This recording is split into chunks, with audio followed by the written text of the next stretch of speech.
bem-vindos todos a mais um Cartas para a Nuvem. Nesse canal, onde eu, Carla Álvares, vou ensinar você a ressignificar o seu luto. Lembrando que o canal foi aberto para eu dividir com vocês as cartas que eu escrevi para minha filha depois do desencarne dela, durante os 5 anos que tem nos separado. Eu quero trazer minha vivência, minha experiência, para que você que está aí do outro lado, mãe, familiar, enlutado, que está em sofrimento, que está no período mais drástico vivido no luto, possa entender a morte como parte da vida e possa entender a ressignificação do luto, para dar continuidade à vida, para dar continuidade à sua história, acreditando, como eu, nesse reencontro que um dia todos nós vamos fazer na morada eterna na casa do Pai. Todos os vídeos eu vou sempre trazer um bilhete ou carta que eu escrevi e que foi publicado através do Facebook, né? E foram publicações muito comentadas, publicações muito seguidas, e agora eu trago isso para esse canal aqui do YouTube. Aproveito para dizer que se você não me segue ainda nas redes sociais, nós temos uma página no Facebook que chama Carla Álvares Taon. Nós temos um perfil no Instagram que se chama Carla Álvares Além da Casa, onde eu ensino o equilíbrio da casa, o equilíbrio da alma, o equilíbrio dos relacionamentos a partir da cura da casa.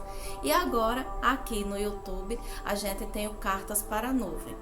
Se você está aí do outro lado, escreve cartas, tem essa prática de escrever cartas para o seu ente querido que já não está mais aqui e quiser me mandar essa carta para que a gente leia aqui, eu terei imenso prazer em ler a carta que você escreveu para o seu ente querido e lhe representar aqui nesse canal. Aqui também, em algumas oportunidades, quando vier e quando eu recebê-las, eu vou ler psicografias que algumas vezes recebemos, para que elas sejam entregues aos verdadeiros indicados, né, aos verdadeiros receptores.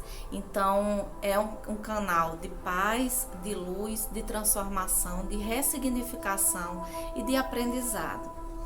Bom, como eu já contei no último vídeo, eu perdi minha filha, né, perdeu, e é sempre uma palavra que a gente usa e a gente precisa se acostumar a não dizer, porque a gente não perde. A gente não perde porque ninguém nos pertence. Mesmo a gente sendo mãe, pai, irmão, parente, marido, mulher, né, companheiros, nós não pertencemos um ao outro, nós pertencemos à espiritualidade, nós pertencemos ao universo, nós pertencemos a essa energia que se renova a cada reencarne que nós fazemos aqui na Terra.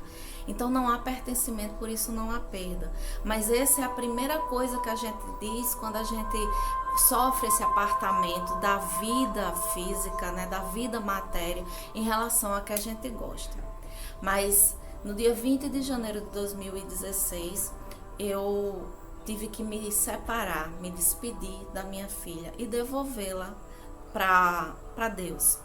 E se você está entrando nesse canal a primeira vez, aqui na playlist você já vai encontrar esse vídeo contando o início dessa história. E então, naquele momento eu conto, e nesse vídeo eu conto como foi o momento da despedida, o momento do encontro, o momento final ali, final desse movimento de encontro físico.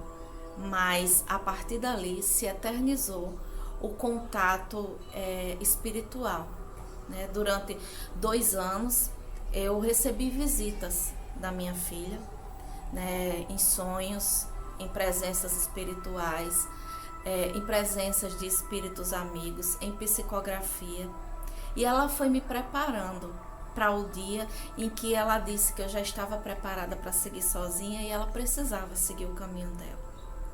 E hoje eu queria falar nesse vídeo sobre isso, né? Queria falar sobre as coisas que a gente sente falta. Eu gravo esses vídeos na minha casa, então vocês podem ouvir algum barulho do prédio, do condomínio, mas o intuito do vídeo é que seja um vídeo realmente real, natural, nada plástico, como a vida do dia a dia.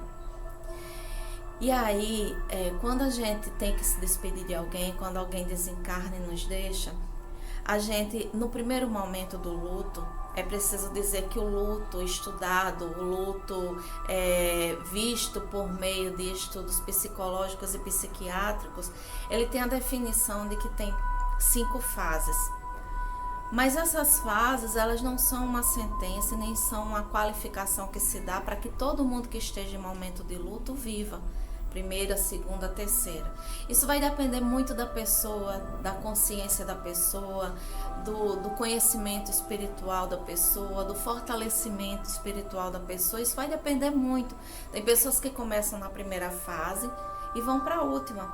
Depois tem pessoas que passam logo para a segunda fase e vão para a última. Tem pessoas que permanecem muito tempo na terceira fase. E nós vamos gravar um vídeo sobre essas fases do luto ainda. Brevemente a gente vai deixar esse vídeo aqui. Mas quando a gente passa por aquele momento do luto, nos primeiros dias principalmente, a gente passa a sentir falta das coisas vividas ao lado da pessoa. Vem uma nostalgia, sabe? Vem um gosto de zinabre na boca, um gosto de cabo de guarda-chuva, de que a gente sente muita saudade daquilo que foi vivido, das palavras ditas juntas, dos sorrisos divididos, né, dos momentos que foram passados, do espaço físico na casa que aquela pessoa dominava, das roupas, das coisas.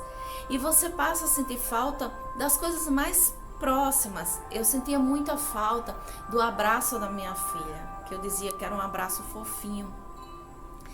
Eu sentia a falta do cheiro dos cabelos dela quando ela lavava. Eu sentia falta do cheiro do perfume dela, que só tinha aquele odor nela. Quando ela se foi, eu comprei um vidro de perfume igual que ela usava. E no meu corpo ele não cheirava igual. Tinha aquele cheiro exclusivamente no corpo dela. Então, são dessas coisas que a gente sente saudade no primeiro momento do luto. Do que é vivido, do que é próximo, do que é dividido, né, do que é construído. A gente sente falta daquilo que a gente conhece. Só que com o passar dos tempos, a gente vai percebendo que com as novas coisas sendo vividas, né, com a continuidade da vida, com as novas experiências, com as novas vivências, a gente passa a experimentar uma saudade do que não foi vivido. A gente passa a experimentar a saudade do aniversário não comemorado, da presença naquele almoço de família, daquele filme que a pessoa sonhou em assistir, né, e foi lançado, das coisas que aquela pessoa não realizou, no caso da minha filha, da formatura que ela não pôde fazer. A gente vai vivendo nossa própria experiência de vida e essa pessoa não está presente. E você começa a sentir falta das coisas não vividas, das saudades não construídas. Você sente saudade de uma coisa não experimentada, não apreciada, não vivenciada, não tocada, né? Não é mais ali só a lembrança física. Óbvio que às vezes você vai dizer, nossa, hoje tudo que eu precisava é de um abraço dela. E 5 anos depois eu ainda me lembro disso. Tem dias que eu preciso daquele abraço. Né? E aí a gente precisa ressignificar para a gente entender que basta fechar os olhos, se conectar com a pessoa através do nosso senso espiritual e aquele abraço vem, não com aquele prazer físico do contato caloroso, mas a gente sente a presença do outro, porque o corpo ele tem um prazo de validade, mas o espírito ele é eterno. E o assunto do vídeo de hoje fala sobre essa ligação de eternidade entre pai, mãe e filhos. Principalmente a mãe. No último vídeo eu fiz um comentário e reforço agora. O filho para uma mãe, a mãe é o ser que mais parece com Deus. Porque a mãe ela é capaz de dar a vida. Ela é capaz de fazer com que a vida surja. Assim como Deus. Deus faz com que a vida surja. E a mãe, a mulher que é mãe, ela faz com que essa vida surja a partir de si, a partir do seu ventre, a partir do seu próprio sangue, a partir da sua seiva.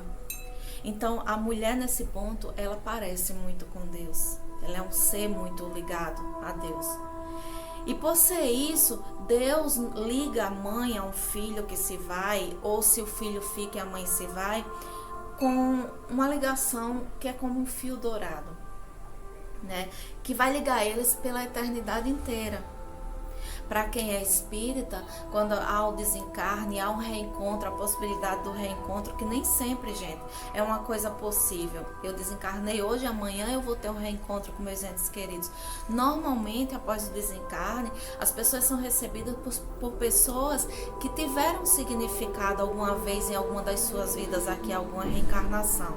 Todavia, tem gente que leva um tempo para acordar, e mesmo quando acorda, a forma como o espírito aparece para o outro é a forma como ele se sente confortável para aparecer. E aí essas memórias que o espírito traz, às vezes não afloram logo assim que ele tem consciência do seu desencarne. Leva às vezes tempo. E o tempo espiritual é diferente do tempo que a gente vive aqui no mundo. É um tempo muito maior.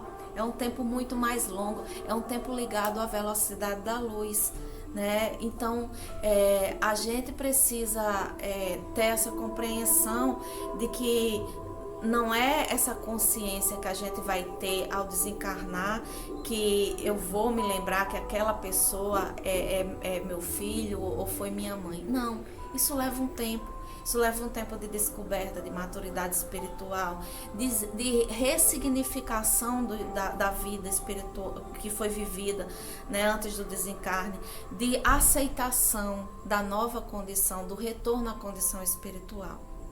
E aí a nossa ligação é eterna. Muitas vezes um filho, como foi o meu caso, desencarna antes, e no dia que eu me for, talvez minha filha já esteja encarnada de novo, se a escolha for assim dela. E talvez nós nos encontremos nos sonhos que eu não me lembro. Essa consciência, ela vai ser aflorada com o tempo, né? E aí a gente precisa ter esse amadurecimento. Muitas pessoas, quando vivem aqui na vida, não têm essa clareza, né? Entendem a morte como um final, a morte como uma sentença. E a morte nada mais é do que a certeza da vida.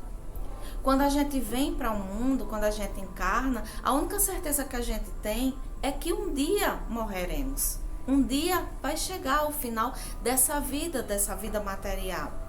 Mas seria muito rude pensar que Deus, em sua grandiosidade, em sua bondade e sua magnitude, iria criar filhos finitos, onde se começa e se termina, muitas vezes uma vida de tormento, de sofrimento, uma vida sem proporção nenhuma, uma vida que não tem relevância nenhuma. Seria contrário a tudo que a gente entende de Deus, da finalidade do amor de Deus, da finalidade do amor de Deus e do seu sinal de cura da humanidade e de sempre dar uma segunda chance. E a segunda chance é a gente retornar em matéria para que nossa vida faça sentido para a gente, para Deus e para os outros. A gente sempre volta nos mesmos grupos, né? A gente sempre volta naqueles grupos afins de almas que estão se encontrando em vários momentos em outras encarnações, passados 20 anos, passados 300 anos, passados quantos anos forem necessários para que haja o reencarne e aquele grupo se reidentifique. Quantas vezes a gente encontra uma pessoa e nossa afinidade é tão grande que a gente diz, parece que eu já conheço essa pessoa há muito tempo. Parece que essa pessoa é alguém da minha família. Nossa, eu me senti tão próximo dessa pessoa, tão ligada, que fiquei admirada. Isso não é à toa. E isso é um espírito reconhecendo que aquele outro espírito é alguém próximo de você, que você já teve contato com aquela essência, que você teve contato com aquela energia, que aquilo dali o seu espírito reconhece. Não é algo de corpo.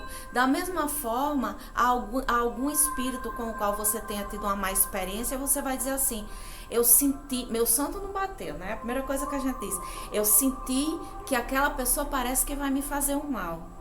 Na realidade, é o nosso espírito sinalizando que no último momento vivido, em algum espaço vivido, em algum tempo vivido, a experiência entre vocês não foi boa. Mas se vocês voltaram, se vocês se reencontraram, não é com outro intuito, além de fazer com que você repare, ou a outra pessoa repare aquele dano causado, né, a energia espiritual dos dois. E aí, com filhos e mães, sempre há uma continuidade no sentido de quando aquela relação estabelecida é de mãe e filha e ela é truncada, ela tem algo errado, ela tem algo que não evolui, ela tem algo que não se acertou, é natural que muitas vezes no próximo desencarne aquele que foi filho venha a mãe e aquele que foi mãe venha filho, para que se viva a experiência contrária e se entenda por outro lado como é a situação de ser, mas no intuito de melhorar, no intuito não de agravar, mas no intuito de evoluir. E aí, essa ligação vai ficar perene. Quando o filho sabe, o espírito sabe que vai e decide, porque é uma decisão do espírito. Eu quero viver a experiência, eu quero reencarnar, eu quero viver essa experiência da pobreza, eu quero viver a experiência da miséria, eu quero viver a experiência disso. Você define. Quando você chega lá que você vê a sua vida, você tem a oportunidade de estudar no campo espiritual e você vê a sua vida diante de você, você decide em que setores você quer melhorar.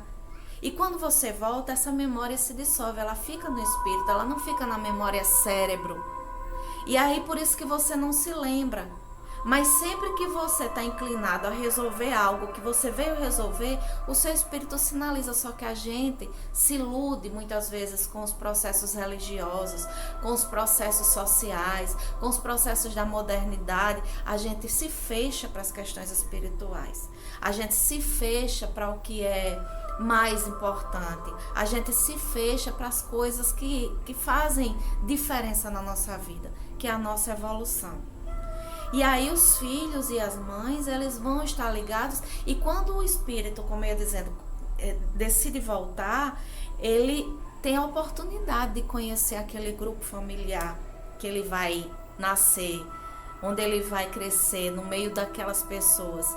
Ele vem para reconhecer aquele corpo mãe, ele vem para reconhecer aquela família, ele vem para reconhecer aquele lar, ele vem para que aquela família saiba que tem que se preparar para receber aquele espírito, né? Que tem que se preparar para receber aquele ente que está voltando. E é um momento muito, muito bonito de emoção, né? Porque é um espírito antes de ser gente, antes de ser matéria, vindo reconhecer aquele casal, aquelas pessoas que vão lhe receber no seio da família como filhos. Então, antes de uma mãe escolher um filho, o filho escolhe a mãe. É ele que nos escolhe. O seu filho te escolheu, a minha filha me escolheu. Ela veio e disse, eu quero nascer desse ventre. E quantas coisas, minha gente, a gente aprende com a chegada de um filho. Porque à medida que o filho nasce filho já, ali nasce uma mãe naquele momento, ali nasce um pai. E aí que coisa linda é essa escolha prévia, né? Essa escolha delicada. Por isso que esse laço se constitui ali de uma firmeza grandiosa. Então não dá para ser ex-mãe, não existe ex-mãe, não existe ex-filho, existe ex qualquer coisa, mas mãe e filho não. Então quando o filho se vai, essa ligação permanece. Né? Às vezes, depois do processo de luto e no processo de ressignificação, você se sente, amanhece entristecida e diz assim, eu estou sentindo como se meu filho estivesse sofrendo, estou sentindo como se minha filha estivesse sofrendo, eu estou sentindo...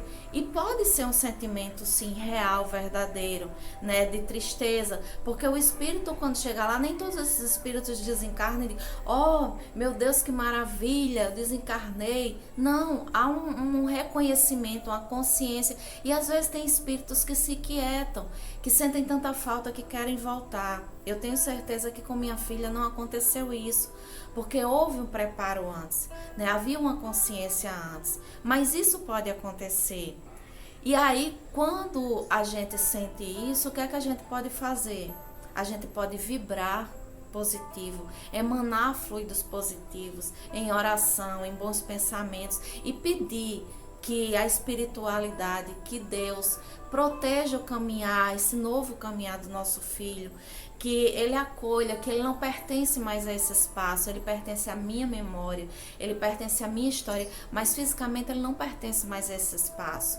E pedir a Deus fortalecimento para que você compreenda esse processo de apartamento, esse processo de distanciamento, de maneira tal que você consiga andar, que você consiga dar continuidade.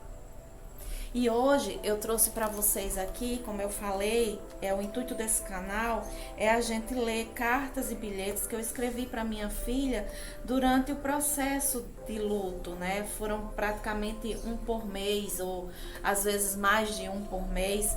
E tiveram cartas grandes e pequenos bilhetes, mas hoje eu escolhi um bilhete que eu escrevi 18 dias depois de ela partir, no dia 7 de fevereiro de 2016. Um bilhetinho no Facebook, mas que eu queria contextualizar para vocês, e eu tenho certeza que desse ponto aqui do meu luto, 18 dias depois, muita gente aí do outro lado vai se sentir, vai se reconhecer. Te amo com todo o meu corpo, te amo com todo o meu coração, te amo com toda a minha alma, te amo em tua ausência, te amo por toda a eternidade. Mãe e filha, início e continuidade, a melhor parte de mim. Nesse momento que a gente vive nos primeiros dias de luto, a gente só quer dizer palavras doces e bonitas para quem se foi. A gente ainda não consegue enxergar os defeitos, as coisas que foram deixadas para trás sem evolução. A gente só quer dizer palavras bonitas. E nesse período é um período muito doloroso, muito doído, né? É aquele período de choro franco, é aquele período de buraco na casa, aquele período de vazio onde nada preenche, porque o vazio na realidade não está só no espaço lar, casa construída. O vazio está dentro da gente, né? O silêncio é vazio, o hiato que é deixado é vazio, a ausência é vazia, o não estar é vazio.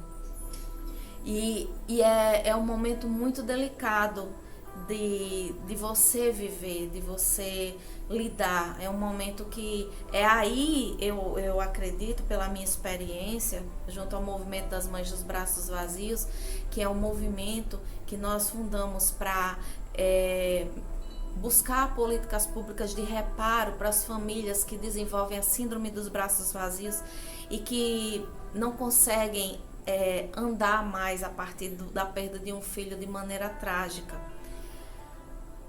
Mas esse momento dolorido que eu aprendi com outras mães é o momento de virada, é o momento que determinará como o luto será. Se ele será um luto vivido de maneira tranquila ou se ele vai se transformar num luto patológico, na síndrome dos braços vazios.